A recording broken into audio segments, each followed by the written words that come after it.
मैं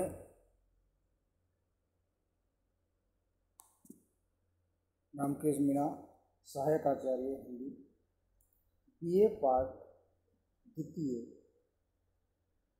paper first में सभी छात्र छात्राओं का अभिनंदन करता हूँ, स्वागत है। जैसा कि मैंने पूर्व कक्षा में रस और रस के अवयव के बारे में अध्ययन किया, रस किसे कहते हैं, रस के कौन कौन से अंग होते हैं, स्थायी भाव, विभाव, अनुभाव और संचार। तो पिछले ही कक्षा में हमने स्थायी भाव कितने हैं, स्थायी भाव तो क्या अर्थ है, विभाव, आलम्बन, उद्दीपन, अनुभाव, सात्विक, आहार्य, कायिक, आंगिक आदि वाचिक, इनका अध्ययन किया। तो चौथा जो हमारा अवयव है वो है संचारी भाव, जिनको हम व्यवचारी भाव भी कहते हैं। अर्थात स्थायी भाव और संचारी भाव 11 मुख्य स्थायी भाव होते हैं और उन्हीं के साथ संचरण करने वाले कुछ व्यवचारी भाव या संचारी भाव कहते हैं।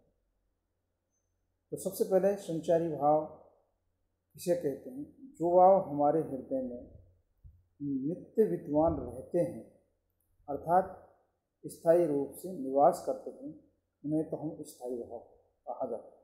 अर्थात जो भाव हमारे हृदय में नित्य विद्यमान रहते हैं, अर्थात उन्हें स्थायी रूप से निवास करते हैं, उन्हें हम स्थायी भाव कहते हैं। परंतु कुछ भाव ऐसे भी होते हैं जो केवल थोड़ी देर के लिए स्थायी भाव को पुष्ट करने के निमित्त सहायक रूप से आते हैं और तुरंत लुप्त हो जाते हैं, वे संचारी भाव होते हैं। अर्थात कुछ भाव ऐसे होते हैं जो केवल थोड़ी देर के लिए आते हैं और वो तुरंत ही विलीन हो जाते हैं, अर्थात वो विलीन हो जाते हैं।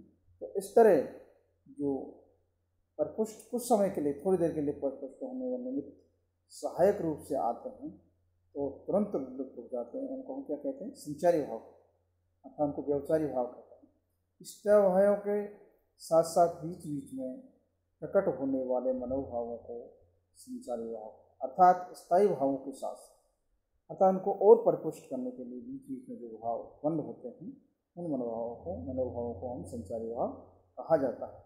संचारी भावों का काम केवल इतना ही है कि वे बीच बीच में प्रकट होकर स्थायी भाव को पुष्ट कर देते हैं, अर्थात उनका इतना सा ही बीच बीच में आकर के वो स्थायी भाव को और पुष्ट कर देते हैं। वे स्थिर नहीं होते, अपितु अपनी झलक दिखाकर विलीन हो जाते हैं। अब संचारी शब्द का अर्थ क्या है? संचारी शब्द का अर्थ है साथ साथ, अर्थात संचरणशील होना। संचारी भाव स्थायी भावों के साथ संचरित होते हैं, इसलिए इनका नाम संचारी भाव है। यूँ संचारी प्रत्येक स्थायी भाव के साथ उसके अनुकूल बनकर चलते हैं। संचारी भाव प्रत्येक स्थायी भाव के साथ में उनके अनुकूल बनकर चलते हैं। प्राचीन जो आचार्य हैं उन्हें संचारी भावों की संख्या 33 मानी, अर्थात संचारी भावों की संख्या कितनी मानी है? 33 मानी। और उन्होंने एक दोहे के माध्यम से संचारी भावों का एक दोहे में समेटा है 33। तो उदाहरण है निर्वेद, ग्लानि, मद, मोह, विषाद, शंका, आलस्य, धैर्य, मति, उत्सुकता, असूया, अनुवाद, स्वेद, श्रम, त्रास, विभोद, निंद्रा, आवेग, तेन, अभित्या, वितर्क, पीड़ा, चापल्य, गर्व, जड़ता, स्मृति, व्याधि, हर्ष, चिंता तथा स्मृति, अपस्मृति, ओ अमर्ष, 33 हैं सब मिलाकर उग्रतमा में ये संचारी भाव कहते इनको कहते हैं। तो इस प्रकार जो संचारी भाव हैं वो हमारे 33 हैं, जो स्थायी भावों को साथ संचरण करके परिपुष्ट करते रहते हैं, अर्थात स्थायी भावों के साथ एक झलक दिखा करके और वो तुरंत पानी के बुलबुल इस तरह थोड़ी देर तक दिखाई देते हैं, लेकिन वो तुरंत ही विलीन हो जाते हैं और समाप्त हो जाते हैं। इस प्रकार रस का अर्थ, रस के अवयव, स्थायी भाव, विभाव, अनुभाव और संचारी भाव के संयोग से एक रस की निष्पत्ति होती है। अर्थात इन चारों स्थायी भाव, चारों जो अंग है, इनके आधार पर ही ये रसों की निष्पत्ति होती है। तो सबसे पहले हमारे कोर्स में जो वैसे तो 8 रस, आभरत मुनि के अनुसार 8 रस है, आगे जाकर एक शांत रस और शांत रस के बाद में 2 जो रस थे, वत्सल रस, जिसको माता पिता का पुत्र के प्रति वात्सल्य जो रस है, वो एक है, एक रस ईश्वर के प्रति प्रेम। तो इस प्रेम के 3 मान लिए गए। इसमें सबसे पहला रति है, जिसको हम प्रेम कहते हैं, जिससे श्रृंगार रस होते हैं, श्रृंगार के 2 भेद होते हैं, संयोग और वियोग। और प्रेम के आधार पर एक वात्सल्य रस, वत्सल रस, और दूसरा है भक्ति रस। तो इसमें सबसे पहले है श्रृंगार रस। श्रृंगार रस इसे कहते हैं। श्रृंगार रस कहाँ होता है?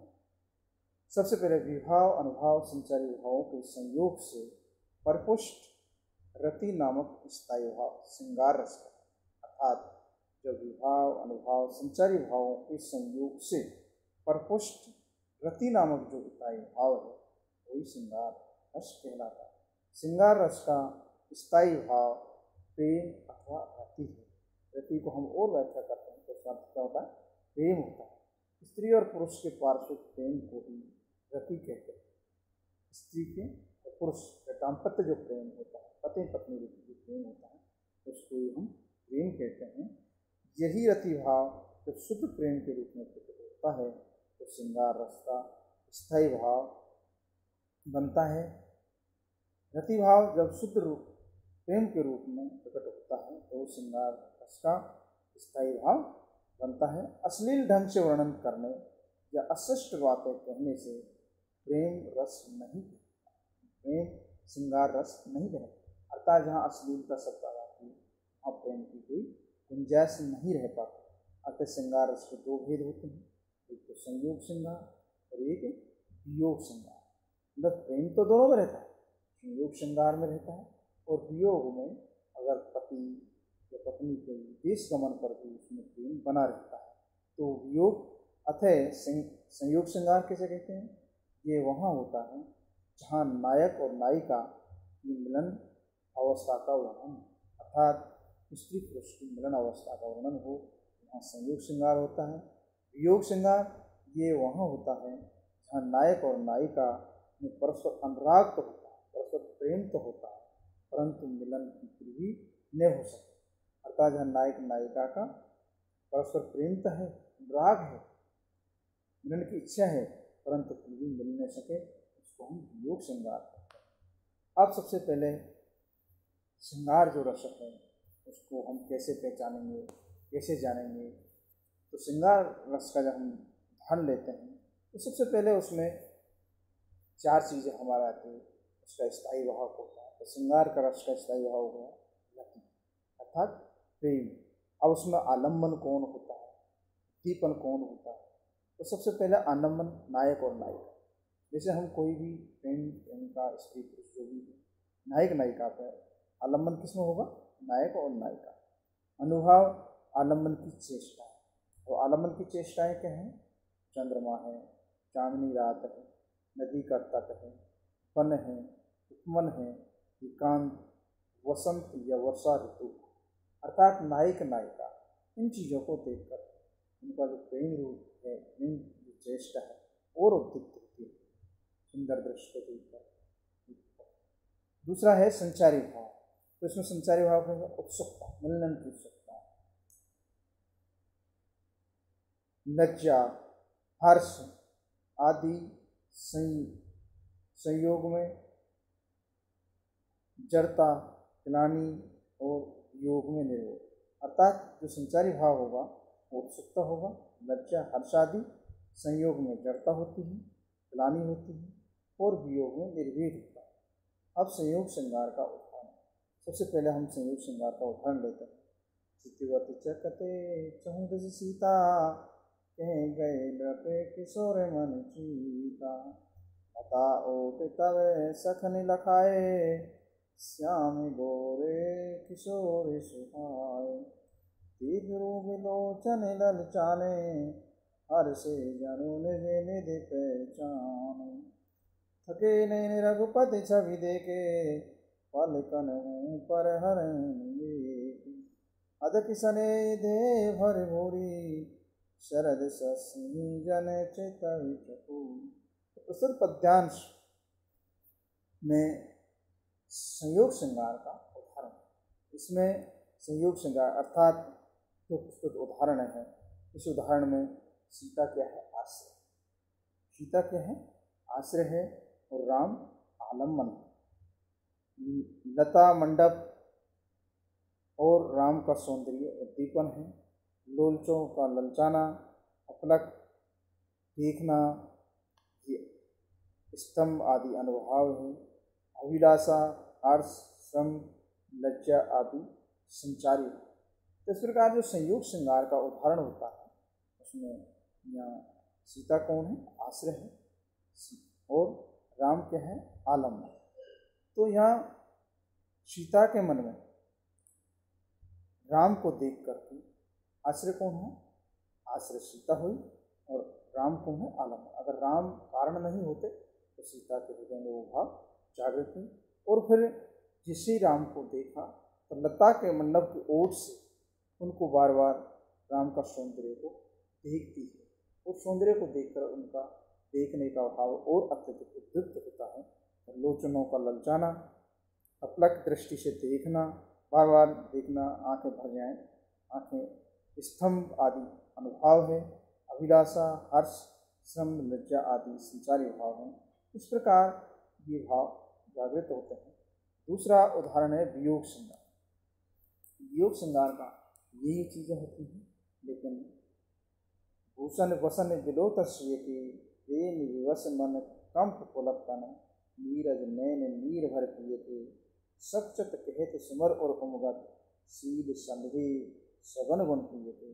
इस उदाहरण में वनवास के इस वर्णन में श्री राम आश्रय हैं और सीता आलम्बन है, और सीता के आभूषण वस्त्र गृह के उद्दीपन हैं। कंप, पुलक, अश्रु, विमोचन आदि अनुभाव है, एवं लज्जा आदि संचार। अर्थात जब राम और सीता वनगमन को जाते हैं तो वनवास के समय श्री राम को हृदय में सीता को देखकर, सीता की स्थिति को देखकर बहुत जागृत होता है। सीता यहाँ श्री राम क्या है? आश्रय। और सीता की दुख अवस्था को देख करके मन में आलम्बन भाव जागृत होता है। और आभूषण वस्त्र ये जब सीता का अपहरण हो जाता है, तो सीता के आभूषणों को देख करके उसमें कम पुलक, अश्रु विमोचन आदि अनुभाव है, लज्जा आदि संचारी भाव जागृत है। दूसरा रस है करुण रस। सृजन का निधन, करुण रस से कहते हैं सृजन का निधन अथवा राष्ट्र का नाश आदि के कारण उत्पन्न शोक, विभाव, अनुभाव, संचारी भावों के संयोग के पुष्ट होकर करुण रस कहा जाता है। अर्थात सृजन का निधन होना, अपने प्रिय का होना, अथवा अपने राष्ट्र का नाश होना, हानि होना आदि के कारण उत्पन्न जो शोक विभाव, अनुभव, संचारी भावों से परिपुष्ट होकर के करुण रस कहलाता है। करुण रस में स्थायी भाव शोक होता है। सबसे पहले इसमें आलम्बन कौन होता है? मृत प्रियजन। आलम्बन कौन होता है? मृत प्रियजन। उद्दीपन, मृत का कोई उद्दीपन, सब चर्चा आदि। मृत प्रियजन इसके मन में होगा आश्रय। आलम्बन को देखकर, मृत प्रियजन को देख करके जिसके भी हृदय में आश्रय के मन में शोक उत्पन्न होगा।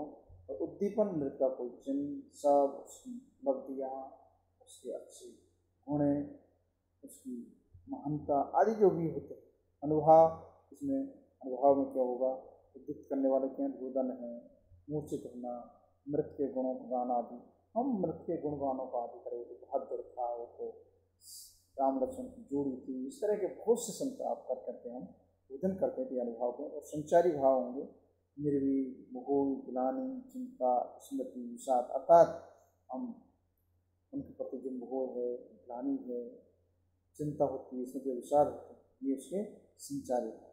विशेष वियोग श्रृंगार में विलाप आदि होते हैं, किंतु उसमें प्रेमी के पुनर्मिलन की आशा रहती है, जबकि करुण रस में ये मिलन की आशा नहीं रहती, क्योंकि एक बार जब आदमी मृत हो जाता है, विनाश हो जाता है, तो मिट्टी में मिल जाता है कृष्ण में, इसलिए यहाँ करुण विलाप होता है। यहाँ उदाहरण है करुण रस का, मेरे हृदय के हर्ष, मेरे हृदय के हर्ष हा अभिमन्यु, अब तू है कहाँ, दृग खोल कर बेटा तनिक तो देख हम सबको यहाँ, मामा कढ़े पास तेरे तू यहीं पर है पड़ा, निज गुरुजनों का मान का तो ध्यान था तुझको बड़ा, व्याकुल तनिक भी देख कर तू धैर्य देता था मुझे, पर आज मेरे पुत्र प्यारे हो गया है क्या तुझे।